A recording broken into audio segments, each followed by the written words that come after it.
I'm not the kind of person who wants to see everything fall apart and burn. When I noticed something was wrong with my wife, I didn't hesitate to talk to her about it. I asked her why she had stopped talking to me, hugging me, and being close to me. I even asked her why she seemed uncomfortable with my touch. It wasn't easy to get her to open up at first, but eventually she did. And what I heard broke my heart. She said she didn't feel like I was enough for her, that she had to do everything herself and couldn't rely on me. She felt like she had to make all the decisions and handle everything, including the kids. She even said that maybe she would be better off alone. Hearing all of this was a shock. But I didn't want to fight with her. I love her so much that I accepted what she said and told her I understood her pain. I promised her I would work on my behavior so she wouldn't have to stress about it. I just want to make things right because she means the world to me. But it's tough. You know? Despite all that I do, I still have my own thoughts that keep me awake at night. That's actually why I ended up seeking support from this group, because the accusations my wife is making against me just aren't true, at least not from my perspective. I genuinely believe I'm a good husband who meets the norm. I work around 8-9 hours from home, and when I'm finished, I dedicate myself to taking care of my boys. I play with them, feed them, take the older one to swim lessons, and tuck them in at bedtime. I'll even wake up in the middle of that night if they need me. And it's not just about the kids. I also handle household chores. The dishes, groceries, and some cleaning, although my wife thinks I'm not efficient enough at it, so she prefers to take over. I also take care of the car and other responsibilities related to our new house. I do all of this to make her life easier because I know how challenging it can be with two little boys, but the thing is I'm not always the type of person who's constantly proactive. You know, there are those people who can't sit on the couch for 5 minutes without thinking about what to do next. What needs fixing? What business to start? What chores are left to do? My father-in-law is like that, but I'm not. I have my own unique way of doing things. And I believe that's okay too. At the end of the day, when the kids are finally asleep, work is checked off, and the house is in order, I look forward to unwinding with a movie or some video games. I've never been the entrepreneurial type who wants to start my own business. I thrive when I'm giving tasks to excel at in my field. There's nothing to be ashamed of. Plenty of people are like me. I'm not chasing some flashy career or dreaming of swimming in money. I'm just an ordinary guy, and, yeah, people tell me I'm good looking, who simply wants a happy, healthy family and a decent living. But things have been different lately. I've noticed my wife having issues with my approach even though we've had 9 years of blissful marriage. It all came to a head in December. And since then, I've been pushing myself to go against my natural personality. I've been doing extra groceries, fixing up things around the house, barely taking a moment to rest in the evenings. I thought she'd appreciate it, but her attitude towards me remained unchanged. So I mustered up the courage to confront her, my emotions running high. I looked her straight in the eye and asked her point blank, "Do you even want to save our marriage?" Her response hit me like a ton of bricks. I don't know. I couldn't believe it. Was she that clueless or just indifferent? I gritted my teeth and pushed on asking her if she was willing to go to marriage counseling. And once again, she had the audacity to reply with that same infuriating answer. I don't know. I couldn't take it anymore. I snapped at her, telling her that this was not the time for indecision. Our kids could end up with divorced parents if we didn't act fast. And her lack of commitment was unacceptable. She finally agreed to go to therapy after much prodding, but true to form, showed no interest in taking any initiative. I had to do all the legwork and finding a therapist myself. And during one of our counseling sessions, she dropped some brutal truths that cut me to the core. She said she only married me to impress her family and fit into their idea of a perfect, happy family with beautiful children. She admitted that she was never truly in love with me, but was merely enchanted by the idea of marriage. As if that wasn't enough, I later found out that she had met with her fellow priest to discuss our marriage behind my back. It was a betrayal that left me reeling with anger and hurt. But despite it all, I soldered on and found a good therapist for us. We're now approaching our third session, but it's been a rocky road. We learned that we have different love languages. I crave touch, while she prioritizes getting things done. It's been a constant struggle. And to make matters worse, she hasn't shown me any physical affection since we started counseling. No hugs, no touch, nothing. The therapist was taken aback when she heard that my wife and I hadn't slept in the same room for 6 whole months. My wife tried to explain it away, saying that she's been sharing the bed with the kids, and there's simply no space for me. But the therapist didn't hold back. She bluntly told my wife that it's a terrible example to set the kids, denying their own father access to the bedroom. She even suggested that we should go to ducking IKEA and buy a single bed to put next to the big one. So I went ahead and did just that. I bought the bed, assembled it, and now I sleep there. But I still feel just as alone as before. My wife is all the way to the left. The boys are in the middle, and I'm stuck on the far right, feeling like an outsider in my own marriage. From the very beginning of this issue, my wife has been changing her story. Now she's saying that she's depressed from being stuck at home with kids all the time. She's claiming that she said all those hurtful things because she was just too emotional, but I would never dream of saying anything like that to her, no matter how upset I am. So my wife went back to work, and we had to hire a nanny to handle the kids. The only change I noticed is that we started talking more. But I ain't just her buddy. I'm her husband too, and there's zero closeness between us. And it ain't looking like it's gonna improve anytime soon. No signs of it. She doesn't give a duck about our marriage counseling sessions. I'm the one who has to keep setting them up. Things are much worse than I thought. He wouldn't believe how my buddies were all like, "Dude, your wife is totally cheating on you." At first, I was like, "Nah, that's some sci-fi stuff. Like, straight out a movie or something. My wife would never do that," but darn. Today, everything changed. It's a fact now, and you won't believe how freaking easy it was to catch her red-handed. I installed a voice-activated recorder in our car, not even a GPS, had it in there for just 3 days. She used the car to go to work, hit the gym, and bam. She called him or he called her twice. Not sure who made the first move, but I heard every word of their video conversation on the phone. Got all the evidence I need, man. They were talking about some seriously personal crap, just like how my wife and I used to when we first met 9 years ago. You know, all that attraction, inside jokes and stuff. I haven't had that with her in a long time. And get this. They were even planning a freaking vacation together, and she wants to visit him in July. Can you believe that? She gave him a 2-year time frame to move back to our country. I mean, for real. I can't even wrap my head around it. And the way they were talking about his Johnson and how she straight up said she's gonna be his wife and leave me soon.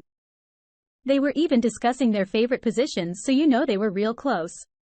It's all right there.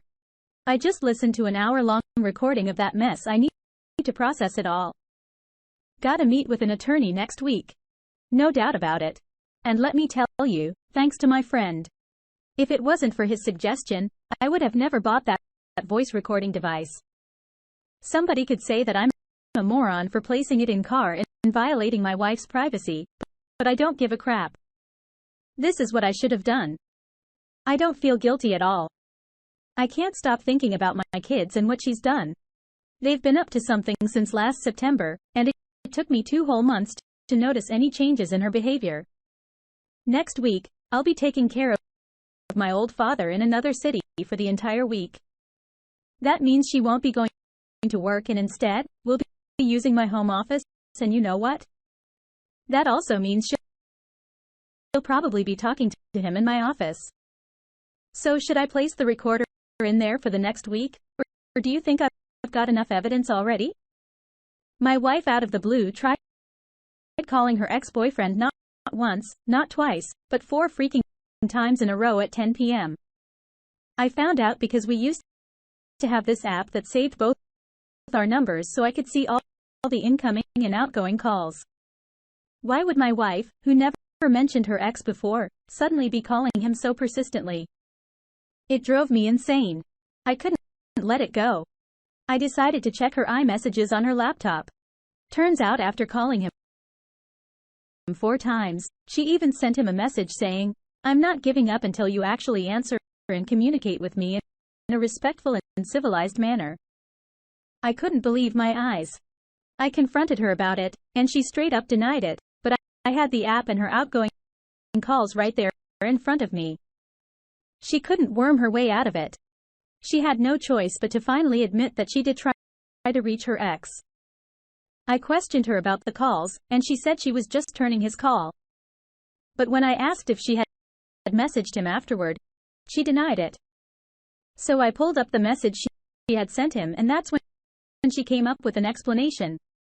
She claimed he had called her while drunk, spouting nonsense, and she had told him off and hung up, but later, she felt guilty and tried calling him multiple times when he wouldn't pick up and then sent the message. Turns out he never replied. It was quite a convoluted story, but I couldn't shake off the feeling that something was off. I'm feeling uncertain about how to process this. It all occurred when she started distancing herself from me. Her perspective is that it's not strange or negative for her to have kept it from me. It doesn't hold much significance to her. The fact remains that any contact with an ex is a red flag for me. It's simply unacceptable. Is she being unfaithful? Our closeness has been lacking for the past 6 months, which is exactly when these calls took place. Who is her AP after all? I now have concrete evidence that our issues aren't due to the reasons she's been telling everyone. The thing is, she doesn't know that I know. None of her family or friends are aware either. They all think we're just going through a temporary rough patch. She comes from a Catholic family with 3 sisters, and she attends church every Sunday. We live in a small town with a population of 17,000, and we recently built a house that's still unfinished. I discovered that she's planning to have me leave soon so that she can have time alone. And then within 2 years, her AP will move to our small town to live with her in our house, along with our 2 young boys. She's hoping people will understand and won't complain, claiming that she needs a father figure for her kids. Interestingly, the AP is actually her first boyfriend, and they were together for 7 years before she married me. We've been together for 9 years. Although he lives abroad, he frequently visits our country. I won't allow myself to be manipulated in that way. I've taken the step of hiring an attorney and will be meeting with them soon. I have recordings that could potentially damage her reputation. Cheating wife was not expecting my next move. I had a chat with my lawyer and got some eye-opening advice. Turns out, going all out and trying to burn her world during the divorce wouldn't be the wisest move. We have kids together, and I'll have to co-parent with her for the next 15, 16 years, so I need to be mindful of that. Plus, I have a lot of respect for her family and don't want to drag them into the divorce proceedings as witnesses. Moreover, I don't get a chance of winning custody of the kids since they're young and need to be with their mother in a small town, an hour away from me in the capital city. Plus, I wouldn't even be allowed to sell our house because the kids need a decent place to live, and we don't have another option. The place they're staying at right now is owned by her dad, so it's just a temporary arrangement. It sucks. But that's the reality here in the Czech Republic, Europe. After our conversation, the lawyer sent her the divorce papers, which were set to be delivered right after Easter in the Czech Republic. Yesterday, I had a day off from work, so I was taking care of my 1-year-old son while she went to work in the capital city, which is about an hour away. In the meantime, my brother helped me pack up all my belongings from the apartment and load them into his car. To add to the chaos, the postman delivered the divorce papers, or rather an invitation to mediation, so we could try to divide everything in a civilized manner and have an amicable divorce. According to the papers, she's in a relationship with this guy, mentioning his first and last name. And that's apparently the reason for the divorce. But, hey, at least the evidence I have will come in handy when it comes to child support and all that. It'll definitely be some leverage in my favor. As soon as she walked into the house, I confronted her and told her that I knew everything. I had solid proof and I was deeply hurt by it. I insisted that she contact my lawyer. Then I handed her the divorce papers and left to visit her parents. Naturally, she started asking me what I knew and how I knew it, and she denied everything. Her parents were in shock, but they believed me. I had recorded the entire conversation, just like my attorney had advised. I started by asking them if they thought I was a good and caring husband and father. They gave their approval, which means she won't be able to use them as witnesses against me in court. Just like I mentioned earlier, they believe me and understood the gravity of what she has done and how it has devastated our lives. I expressed my gratitude for their understanding and headed to the capital city. In the meantime, I reached out to a friend who helped spread the news to her circle of friends. So guess what? 2 hours later, my awesome brother-in-law called me and said that she confessed that she cheated on me with the AP, but she conveniently forgot to mention any closeness with him. Classic. My brother-in-law also filled me in on how everyone's on my side and how she single-handedly destroyed our once perfect family. Then he goes on to tell me that everything can be saved because, hey, he's cheated on his wife too. But she forgave him, and now they're living happily ever after. Hilarious, right? Like, that's gonna make me feel better. Then, to add to the circus, her father gives me a call and starts spouting off about how it's all her fault, and she's completely clueless about what she's done. He goes on about how the AP will never set foot in his house again, and how he's cutting off financial support for my soon-to-be ex-wife. He even tried calling the AP, but of course, the guy didn't bother picking up, and then in a grand finale of absurdity, he tells me he thinks it can all be saved, but wait, there's more? Her sister sends me a text saying she's fully on my side. But again, she thinks it can be saved? Okay. It's a good that they're on my side. But God, what the heck are they talking about? Are they all delusional or what? It's ridiculous, as if this whole mess could be magically fixed. It's infuriating. I really don't believe our relationship can be salvaged, and I'm quite certain about it. I'm worried that others might think I don't have concrete evidence, and that my reasons for leaving her aren't enough. They're not aware of the specifics of the evidence I have. All they know is that it's some sort of tape I've got recordings of her actually saying stuff like, "So make sure you can last longer than 3 seconds when I come to visit you in Brussels. I'm really curious if your dad's Johnson is as big as yours. I'll go up to that woman and ask her how long your brother's Johnson is. And I'll let her know how big yours is. Oh, I love you so much. Well, I'm finally going to leave my husband about time.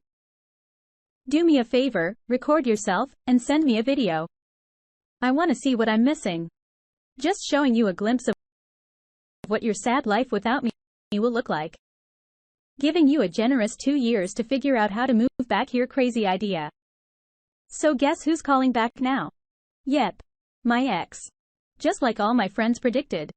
After her family gave her an earful, she's been texting me. I had no clue what I was doing. Own life would be unbearable without you.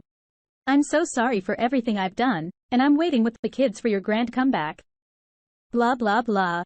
So my lawyer finally laid out the divorce terms I want, and now we're playing the waiting game for her lawyer's response.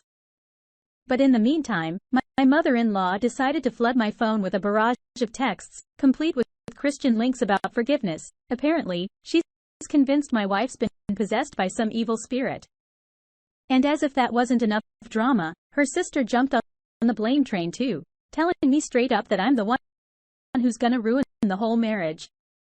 According to her, it's all my fault for being selfish. But wait for it. Now my wife's all teary-eyed and apologetic, wishing she could turn back time. Suddenly, I'm the selfish villain who's gonna destroy the marriage by divorcing her. Yep. All on me now, like I'm the bad guy for wanting out. I had a feeling this was coming, that the situation would start shifting and her family would turn against me, but it's still a shock. For a brief moment today, I actually felt guilty. Like, it's all my fault. Like, my wife treating me like garbage for months, emotionally and physically abandoning me and wanting to leave me with somehow on me. They really know how to sway me, but you know what? It's tough, but I'm not changing my mind. The divorce is happening no matter what. In the Czech Republic, kids as young as ours are usually expected to stay with their mother in case of a divorce. So I won't have them with me all the time. Since she lives in a small town an hour away and the kids have their kindergarten and nursery there, it's not feasible to do.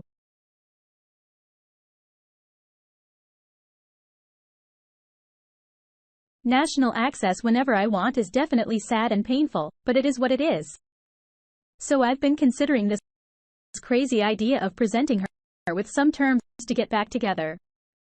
I mean, I don't really love her anymore, but I would do it for the kids because I love them to bits.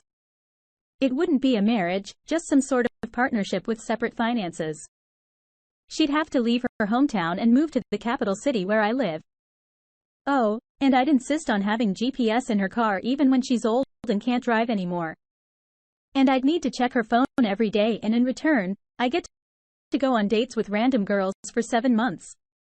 Heck, I might even cheat during the relationship and not tell her because if she finds out, whatever, no marriage anyway, I don't really care. I know it's just an idea, nothing serious, and I probably won't actually go through with it. I'm just desperate to shut up the family who keeps accusing me of abandoning the kids. What do you think? Crazy, right? But I don't have any other bright ideas at the moment. My life now. I'm crashing at my parents' place for now, sleeping on the couch in their living room. The dining table has turned into my makeshift office, entertainment center, and my clothes are scattered all over the chairs. I work from home for about 8 hours a day. And after that, I usually pitch in with chores around the house to help out my elderly parents who are 90 and 82 years old. I do the groceries and drive them to their doctor appointments. Besides that, I try to hit the gym or catch a movie at the cinema just to distract myself from all the negative thoughts about what happened. I get to see my kids every weekend. My ex drops them off. And I drive them back. Oh, and just to clear things up, I did a paternity test, and it's confirmed that the boys are mine. No confusion there at least. The whole divorce term situation is a bit of a mess right now, and it's tough to predict how it's going to play out. I mean, I'm crashing at my parents' place for now, and as a dad of 2 and a grown adult, I don't have any other place to go to. So I'm asking for a decent chunk of money from my wife, plus I want her to take over the mortgage for the house. She's agreed to the mortgage takeover, but she's only offering me a third of the money I'm asking for. And she's justifying it by saying that's how much I put into building the house. It's all a bit messy, to be honest. The thing is, I didn't cause this whole situation, and I'm not at fault here. But the fact remains, I need a place to live. And just getting 1/3 of the amount I'm asking for isn't going to cut it when it comes to buying a flat. So the back and forth between our lawyers continues. She's only offering me a small amount because she wants to keep the house, but I found out during our last conversation that she might be forced to sell it. Honestly, that's what she should have done from the beginning. It's going to be tough for her to manage the mortgage payments and pay me as well. We'll see how this all pans out. When it comes to child support, she's asking for way more than what's reasonable. And we still need to come to an agreement on that. On top of that, she's insisting that I should be the one picking up the kids from the small town and driving them back at the end of the weekend. It's a lot of fuel and time on my part. In my opinion, it should be the other way around. She should be dropping them off and I should be driving them back. So you can see that she's the one responsible for all of this, but at the same time, she's ready to argue about the divorce terms. It's frustrating to say the least. My wife tried to convince me that she's remorseful and regrets what she's done. She told me she ended things with her AP, went to see an exorcist, confessed all the details of the affair, and left it in God's hands. I couldn't help but laugh at that point and told her that I don't care about her priest. And if there's anyone she should be confessing to, it's me. I gave her a chance to come clean and asked her how many times she had been close with him. She denied it. Then I brought up the party she had with her work friends back in November and asked her why she rented an Airbnb for the night instead of staying at one of her friends' places. She went numb and couldn't find any words except for asking me why I keep torturing myself with it. I explained that if she truly felt remorseful, she wouldn't keep lying 2 months after I left her. It was clear she wasn't being honest. I explained to her that for me, closeness over video chat is just as significant, and I am aware that she had it with him. She couldn't even keep track of how many times she had done it with the AP. Then I confronted her, asking her how she envisions us getting back together. I pointed out how she would start a conversation with me and then lie in the very next moment. I asked her if she was aware that I would be checking her phone every day and what she thought about that. She snapped back, "That's not trust. That's just treating me like garbage." Right at that moment, our son interrupted and the conversation was wrapping up. I added, "Don't forget, it's not just me you cheated on, but also our 2 beloved boys." It devastated her, and she started yelling that better not say anything like that again in front of our kids. It's ironic. Her sister spilled the beans on how my wife puts on a show of suffering and crying every day because of this mess. She's a real two-faced person, acting all sad in front of the family, but still lying to my face. She had the nerve to say that she could be with the AP if she wanted, and her family wouldn't do a thing about it, as if I should be grateful that she ended it with him and now she's in control of not being with him. I mean, seriously? Divorce.